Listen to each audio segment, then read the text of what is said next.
Fala galera pixelizada, tudo bem com vocês? Como prometido, tô trazendo pra vocês hoje a entrevista com o Fábio Catena, que eu fiz no Expo Comics Taubaté. Então curta a entrevista e pixelize! Tenho orgulho aqui de receber o ilustrador, podcaster, blogueiro, gamer, nerd... Blogueira de moda. Fábio Catena. Tudo bom? Catena, tudo beleza com você? Tudo. Tô com sono só, porque eu achei que Taubaté fosse mais perto. Saí 5 da manhã, aí acordei às 9, então não durmo tem um dia já. Contar um pouquinho dos projetos que você tem de ilustração, das HQs do MDM e tal, assim, pra gente saber, porque o trabalho de vocês é foda pra caramba. Pô, valeu. Trabalhei muito no começo, assim, em 2002, 2003, com quadrinhos, mas acabei indo trabalhar com animação. E aí o mercado de animação meio que obriga a aprender outras coisas fora da ilustração, que é o design, a editoriação, é o papel de editor também, né, de direção, de arte. Como eu foquei muitos anos, tem 10 anos que eu trabalho só com desenho animado, é essa bagagem que eu trouxe pro MDM quando eu entrei, assim, pô, vamos fazer o gibi, vamos não sei o que, mas não tem quem faz isso, e eu acabei assumindo. E eu entrei no MDM, no livro do MDM, pra fazer isso, assim, tipo, eu era o responsável pelos 50 artistas, cobrar artista. Eu falo que é muito fácil lançar gibi hoje em dia, né? Você tem dinheiro, você lança. Quando eu era moleque, tipo, a editora. Então, mas a galera não pensa nessa outra parte. O que é uma capa legal? Como que uma história flui legal? Tipo, foi o que eu peguei no pé do Bukemi no gibi dele. Tipo, cara, o ritmo tá estranho, vamos mudar. Às vezes a gente, como leitor, a gente não tem ideia do que a gente tá lendo, porque é uma coisa muito volátil. Chegar nesse consenso, nesse conceito que você vai ler o gibi sem sentir que tá lendo, é muito difícil. Então, quando eu vou em evento da palestra, eu pego isso no pé da galera. Cara, pense na sua história não como leitor, mas como contador de história. Ela é tão importante quanto a arte, ela é tão importante quanto a capa, ela é tão importante quanto o conceito. O gibi do MDM eu acho que ele funciona, não porque eu fiz, mas eu acho que ele funciona por isso. As histórias elas são dosadas de um jeito que não tem quebra. Você lê assim, você quer ler, você quer acompanhar, você quer chegar no final. Porque eu tentei construir esse ritmo. O importante da revista é isso, é o ritmo. Senão a gente cai no image dos anos 90, cara, é só figura, só figura, só figura. E sai aqueles modelinhos que vão encher linguiça e tal. É muito difícil contar uma história. A gente, principalmente no Brasil, que a gente não tem um costume de ler nem livro. E aí não tem o costume do quadrinhos e é difícil para um cara que lê muito livro fazer quadrinhos. Por mais que você leia quadrinhos. Então é uma coisa que eu pego muito no pé, ritmo da história, a narrativa que é muito importante nos quadrinhos, né? Precisa saber contar a história visualmente. Se você tirar os balões do seu quadrinho, ele vai funcionar? Se ele não funcionar, tem alguma coisa errada. Não tem uma tática, um macete. O importante é você observar como outras pessoas fazem. Você ir lá nos anos 60 ver o que o Eisner fazia com 10% do que a gente tem de recursos hoje, assim. Eu pego nisso, não tem um truque. É ler, aceitar a crítica, passar para outras pessoas lerem também, que é muito importante isso. Não ficar com o elogio da mãe, né? Tipo, minha mãe achou lindo. Cara, sua mãe não é referência de nada, desculpa.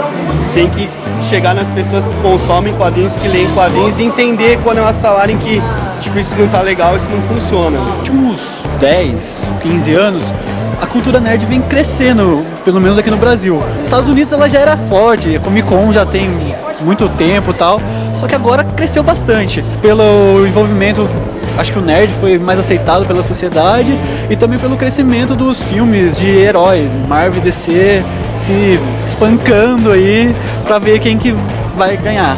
O que você acha? O que você acha desse crescimento? Cara, eu acho legal, assim, né? Porque eu lembro quando eu tenho 35 anos, então eu meio que peguei toda essa fase dessa ascensão e queda do mundo nerd, né? Era difícil, assim, quando eu era moleque, porque não tinha mercado disso, as pessoas ainda viam com muito preconceito, ainda vê, né? Mas antes era bem pior. Eu acho legal porque o mercado nerd, ele é muito interessante, ele é muito vasto, eu acho que ele tem que ser mais consumido. Te abre portas para outras coisas, para leitura, não sei, para um convívio social melhor, porque hoje em dia esse de nerd não sai de casa não tem, né? Então, se for jogador de LOL lá, que aí não dá. Tento também muito que as pessoas consumam mais e conheçam mais e perca esse estigma, esse paradigma de que é coisa de criança, é coisa de gente boba, é coisa de gente idiota. Não é, cara. O mercado hoje em dia nerd é o segundo maior mercado do mundo. Ele só tá perdendo pro de games, sabe? Que é um pouco nerd também. Também, 15 anos tentando fazer as pessoas. Onde eu morava, ninguém gostava dessas coisas. E eu comecei a encher o saco da galera, jogava RPG só. Eu comecei, mostrar. Eu acho que é muito válido. Porra, se você vê aí os maiores nerds que tem no mundo, uns caras que têm uma outra cabeça, fora do senso comum. Sim. Talvez isso seja muito útil para o desenvolvimento de uma criança na escola, para um adolescente, para um cara que, sei lá, às vezes é meio depressivo em casa, sabe? Ele te abre a cabeça. Inclui, né? Eu gosto do mundo nerd porque ele é muito inclusivo. A gente aceita todo mundo, né? O mundo se diverte. Pô, é mó barato, você vai num bar lá, falar do filme, reclamar do gibi, fazer podcast. Aqui na Pixel Street, a gente não gosta de ficar em cima do muro. Então a gente sempre faz 2 perguntinhas: Star Wars ou Star Trek? Cara, Star Wars. Pô, apesar que eu gosto de Star Trek, mas Star Wars me cativa mais, assim. Eu acho que é mais ação, né? Star Trek é muito cabeção, assim, muito inteligente. Eu prefiro Star Wars. E a outra pergunta, eu acho que você já respondeu, mas eu quero que você deixe. DC ou Marvel? Marvel sempre, cara. A Marvel tá anos-luz na frente. Eu sou fanboy da Marvel, claro. Mas eu acho que o planejamento da Marvel foi muito mais assertivo. O problema da DC é ficar dependendo de engravatado pra fazer tudo. Quando a Marvel lá em 2000, acho que foi 2000, colocou o Jay Quesada, que era um cara de quadrinho independente, era um cara que era fã de quadrinhos, criou um selo que fez muito sucesso na Marvel. A Marvel apostar num cara que entendia de quadrinhos e fazia quadrinhos pra tomar a frente da editora foi assim. A DC tentou com o Jim Lee, né? Mas porra, nem se compara, né? Acho que a DC peca nisso. É um planejamento muito estranho, muito quadrado, muito pensando anos 80, mercadológico, em vender produto e acaba ficando preso num tipo de conceito de cinema, série que hoje em dia não funciona. Acho que a Marvel foi mais pioneira, criou um universo do cinema. Eles replicaram dos quadrinhos do cinema, criaram um outro universo, os universos coexistem, os personagens são mais cativantes. Tem o Batman e o Superman aí, que eu acho também que, pelo que eu já li, Cara, eu assisti... Você tá esperançoso? Não, nem Esquadrão Suicida. Eu tô ansioso pelo Pantera Negra. Mas assim, por exemplo, a Marvel, na minha opinião, eu acho que ela pecou quando ela saiu dividindo as franquias dela em diversos estúdios. Eu acho que perdeu um pouco a mão. Mas por exemplo, pra não falir, né? Porque era famoso da Marvel e ainda é famoso, mas pelo como a Marvel pegou algumas coisas e conseguiu fazer ficar famoso nesses últimos tempos, X-Men e tal, eram as franquias que eram mais fortes, assim, X-Men e Homem-Aranha são as mais fortes. E aí, como eles perderam a mão ali e tal, e zoaram, né? Aí eles conseguiram levantar Avengers e tal, que assim, se for ver o Homem de Ferro era meio que... Não criticando, eu gosto muito, ele era meio segunda linha, né? Ninguém conhecia tanto quanto é hoje, né? Não era tão famoso assim.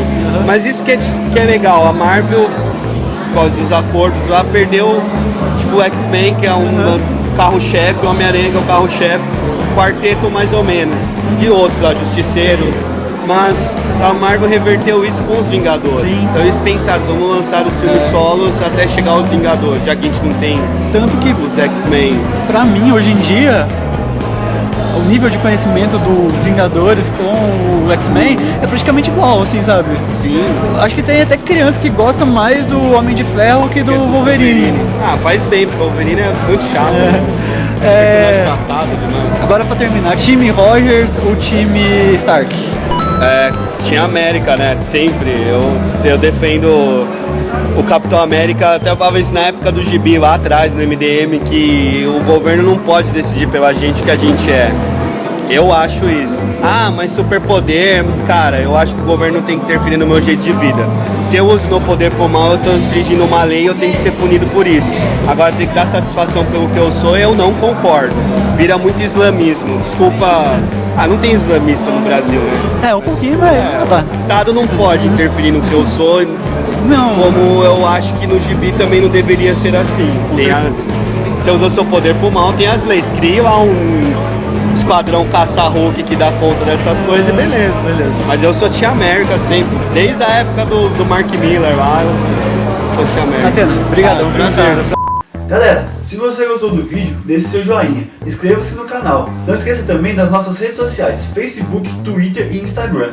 Tem também o nosso site. E é isso aí, galera. Pixels Tri!